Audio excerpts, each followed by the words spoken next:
네, 여러분 안녕하십니까. 5월 15일 금요일 아침 매일 성경 묵상 함께 나누겠습니다. 오늘은 창세기 42장으로 넘어가서 1절에서 17절까지 말씀을 함께 살펴보겠습니다. 제가 앞부분을 읽어드립니다.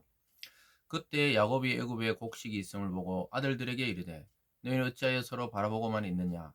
야곱이 또 이르되 내가 들은즉 저 애굽에 곡식이 있다 하니 너희는 그리로 가서 거기서 우리를 위하여 사오라. 그러면 우리가 살고 죽지 아니하리라 하며 요셉의 형 10사람이 애굽에서 곡식을 사려고 내려갔으니 야곱이 요셉의 아우 베냐민은 그의 형들과 함께 보내지 아니하였으니 이는 그의 생각에 재난이 그에게 미칠까 두려워 함이었더라. 아멘. 오늘 본문의 내용을 중심으로 위기와 결핍 속에서 시작된 회복, 위기와 결핍 속에서 시작된 회복이라는 제목으로 하나님의 말씀 증거하겠습니다. 요셉은 이제 애굽의 총리가 되어서 온 땅을 다스리고 또 7년의 풍년과 7년의 기근을 대비해서 계획적으로 곡식을 거둬들이고 창고에 쌓고 또 기근이 닥쳤을 때 온 백성에게 그 창고를 열어서 양식을 나눠주기 시작했습니다. 그러한 상황 속에서 요셉의 가족이었던 이 아버지 야곱의 가정에도 기근이 닥쳤던 것입니다. 그 기근 속에서 하나님의 계획이 성취되고 있고 이루어지고 있었던 것입니다. 그래서 믿음의 가정 야곱의 가정에도 그 역사적인 기근이 닥치게 된 것이죠. 그래서 하나님의 공동체, 믿음의 가정, 또 믿음의 사람에게도 언제든지 그 시대적인 이 어려움이나 고난이 닥치게 마련입니다.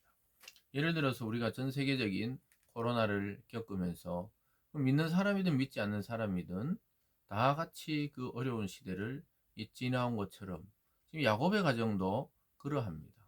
그래서 야곱이 어떤 소식을 들었는데 애굽에는 곡식이 있다는 소식을 들고 요셉의 형 10명을 애굽으로 보내서 양식을 사오도록 명령하는 모습이 오늘 초반부에 나타나고 있습니다.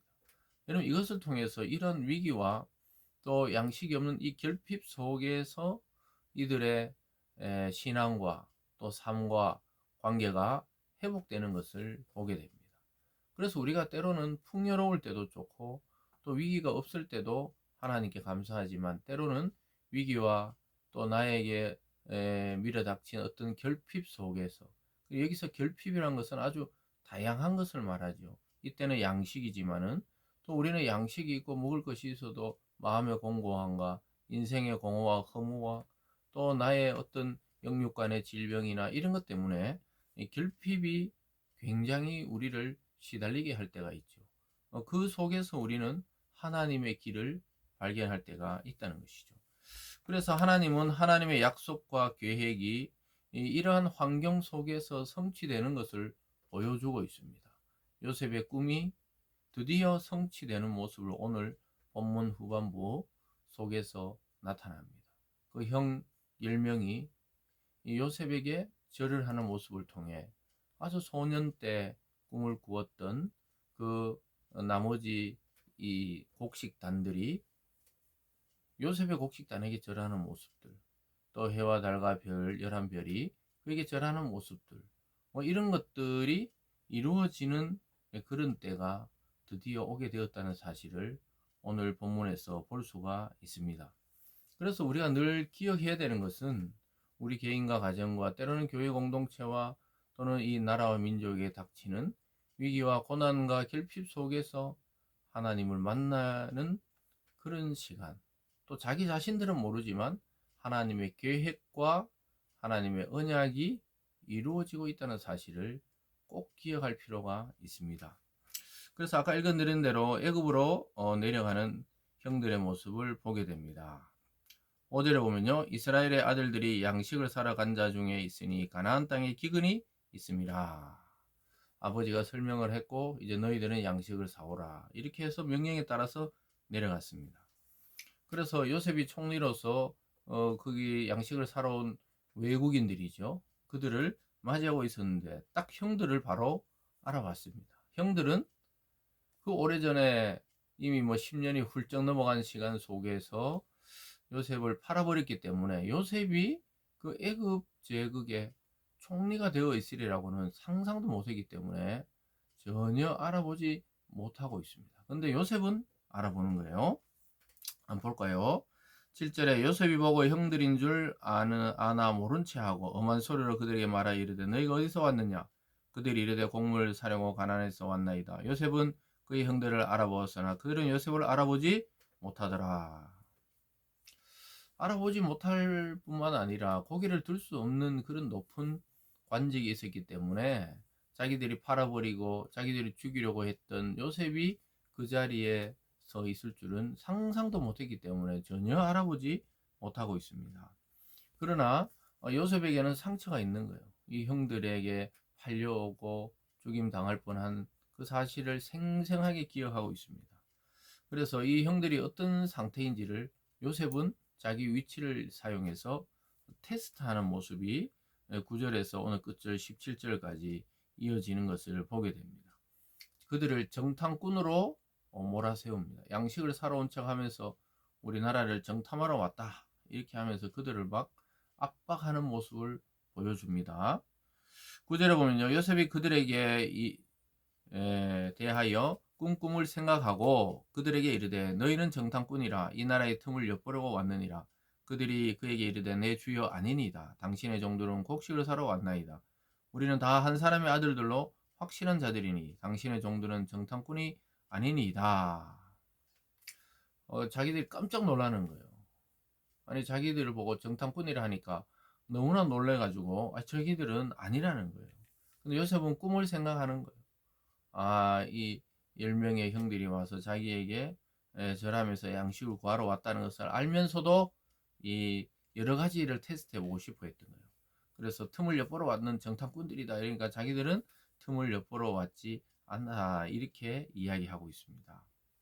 그러면서 그들의 가족 이야기를 쫙 그들의 입으로 하게 됩니다. 13절에 그들이 이르되 당신의 종 우리들은 12형제로서 가나안 땅 한 사람의 아들이라 막내 아들은 오늘 아버지와 함께 있고 또 하나는 없어졌나이다. 사랑하는 여러분, 자기들도 마음에 그 10년이 넘는 그 세월 속에 마음에 간직하고 있었던 거예요. 마음 한켠에 자기들 말로는 잃어버렸다, 없어졌다 이렇게 말하죠. 그래서 12명 중에 10명이 왔지만 한 명은 아버지 집에 있고 한 명은 없어졌다. 자기들도 자기 입으로 고백하는 거예요. 자기들이 없앴지만 한 명 더 있었다는 것을 고백하게 됩니다. 그것을 이용해서 요셉은 그들에게를 더 압박합니다. 요셉이 그들에게 이르되 내가 너희에게 이르기를 너희는 정탐꾼의 한 말이 이것이니라. 너희는 이같이 하여 너희 진실함을 증명할 것이라. 바로의 생명으로 맹세하느니 너희 막내 아우가 여기 오지 아니하면 너희가 여기서 나가지 못하리라. 요셉은 더욱더 압박해서 막내 동생이 보고 싶기도 한 것도 있었지만 형들의 태도를 테스트해 보고 있습니다. 그래서 막내 아우 너희들이 말이 진실이라면 그 아이를 데려와서 그러면 다 내보내 주겠다. 그래 한 사람이 대표로 가서 너희 막내 아우를 데려와라 이렇게 말하는 모습을 보게 됩니다. 그래서 그들을 3일 동안 가둬놓습니다. 17절입니다. 그들을 다 함께 3일을 가두었더라. 3일의 시간 동안 이 형들은 온갖 생각을 다 했을 것입니다. 자기들이 죽이려고 했고 노예에게 상인에게 팔아넘겼던 요셉 생각도 했을 것이고 집에 있는 그 야곱 아버지를 생각하면서 참 이 어떻게 해야 될지를 아마 3일의 시간 동안 그들은 마치 어둠이 닥친 것처럼 인생의 그러한 이 위기를 경험하고 있었던 것입니다. 자기들이 팔아넘긴 요셉의 손에 지금 잡혀서 3일 동안 갇혀 있게 되면서 그 기간이 이들을 더 깊은 회개 속으로 회복 속으로 이끌고 있다는 사실을 우리는 발견할 수가 있게 됩니다. 앞으로의 스토리도 그들이 회복되는 과정을 담고 있습니다. 사랑하는 여러분, 오늘 말씀 전체를 통해서 우리는 이 야곱 가정에 닥친 위기와 결핍 속에서 하나님의 회복이 시작되고 있다는 사실을 기억하시면서 내가 지금 겪고 있는 결핍, 어려움, 고난, 때로는 이 뭔가 알 수 없는 마음의 위기감 이런 것 속에서 하나님의 일들이 지금 진행되고 있다는 사실을 잊지 마시고 오늘 또 믿음으로 당당히 승리하는 우리들이 되기를 원합니다. 기도하겠습니다. 사랑의 하나님 아버지, 하나님의 계획과 그 언약과 꿈은 반드시 이루어지는데 오히려 우리의 위기와 결핍과 때로는 갈등 속에서 하나님의 길을 찾을 때가 많이 있습니다. 나에게 닥친 현실을 믿음으로 해석할 수 있는 믿음의 용사들이 다 되게 하여 주셔서 우리 성도님들의 가는 길에 하나님의 은혜가 있는 하루가 되게 하여 주시옵소서. 감사드리며 예수님 이름으로 기도드리옵나이다. 아멘.